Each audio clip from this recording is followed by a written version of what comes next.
Don't worry, I'm not shy about telling the legislators what to do. We'll just leave it at that. Our next speaker is a rock star from the Cape Gun Works, Toby Leary. Yeah, Toby. Thank you, Jim. I'm so happy to be here, and I hope that the speakers reach those that are just walking around the park, enjoying their freedom here in Massachusetts, outside of the people who are here to rally for our rights, because I'm hoping you'll think about something that is very unique to us here in Massachusetts. There's states that don't have the same issue that we have, but I want you to think about the enumerated rights that were given to, were acknowledged by our founders here in Massachusetts when they wrote the Bill of Rights, and supplement the Second Amendment for any other right. Because if you aren't a gun owner and you're hearing my voice, there's one thing that you've been taught and told through media and through news and through your politicians, that it's easier to buy a gun than it is to rent a library book.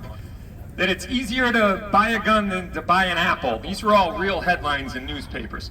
And the truth of the matter is, when I became a gun owner at 18 years old, I went down to the local police department after having already conducted a extensive training class with a former law enforcement guy for 4 hours, paid him $100. Then I brought my completed application down to the police department, where I was subjected to photographs and fingerprinting, paying another $100 fee, only to have my application taken and put into the works, and they told me, we'll call you when it's ready. Well, for the next 6 months, I actually went down there and asked them, where is my license to keep and bear arms? You know, this doesn't make sense. This is not a right, it's a privilege if I have to ask you permission for me to go out and exercise my enumerated rights. Now, like I said, supplement the Second Amendment for any other right. I didn't have to come get a permit today or a license today. I know we did for the big bandstand, but I personally did not have to have a license to speak to you guys today. That's the way rights work. It's not a permission slip. Liberty without license. So what has happened is, somewhere along we allowed the script to be flipped because it dealt with guns, something that's dangerous. Well, yes, our freedom itself is dangerous. That's one thing our founders acknowledged. They would rather dangerous freedom than peaceful slavery, right? That's exactly the way we want it. We understand that the most basic human right is the right to defend yourself. That is the most basic. Without the right to defend life, then you cannot pursue life, liberty, and the pursuit of happiness. You can't do it if you don't have a right to protect yourself. That is where the argument is, folks. We can get into the weeds with assault weapons and high-capacity magazines and barrels and serial numbers and all that. The truth of the matter is, do you have a fundamental, basic human right to defend yourself? The answer is yes, we do. And our founders acknowledged that it was granted by God. And because that right is granted by our Creator, it can't be taken away by man.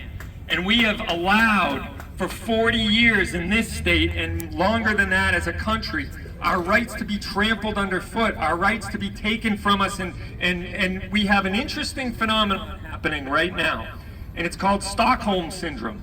If you're unaware of this, it means that the people who are held hostage by their captors eventually end up being sympathetic to their captors. And I'm one of them. I'm preaching to the choir here, I'm preaching to myself today. And that is, we get so used to asking permission for our enumerated right that we stopped paying attention to the right itself. I have always been a very reasonable person, and I said, I don't agree with these laws, but it's better to be in the game, in business, and make change over time. But now HD4420 has changed all that. They have painted us into a corner. They want to make 600,000 people felons overnight by the passage of laws. They want to put all the gun stores in Massachusetts on notice and out of business by locking us up in legislative action and draining us financially and making it so it's impossible to do business for something that is your right. It's not gonna stand, folks. They've painted me into a corner. I can no longer sit idly by and be the reasonable voice. I have to say, as a leader, and a business owner, and a father, and a husband, that I cannot comply with your unconstitutional laws anymore.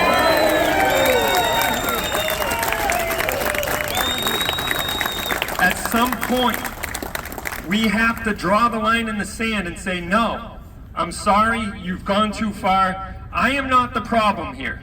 You're trying to address a problem that we are all in agreement with that needs to be addressed, and you're doing it the wrong way. The way you want to address the problem isn't going to solve the world's problems. But we can help you with that if you stop pointing the loaded gun at us and start taking care of the problem where it really exists. So I've said all that to say this. There's a lot at stake. There's a lot on the line. And if this bill passes in its current form, I will definitely not be complying. And I would hope that you guys would join us and finally say you have gone way too far. You don't have the constitutional authority to take away our rights on a fundamental level. You don't. And so for that reason, they look at us as a problem. I look at us, the 600,000 gun owners of Massachusetts, as patriots. And I hope that you guys will continue to hang your head high. Don't walk around in shame because you choose to defend your family and yourself with firearms or whatever reason you have a gun. That is the very nature, that is the thread in the fabric of our country's history. And we can continue that trend, we can continue that history if we continue to stand up for what is right. And Massachusetts did it once before, and we can do it again. So thank you, and God bless.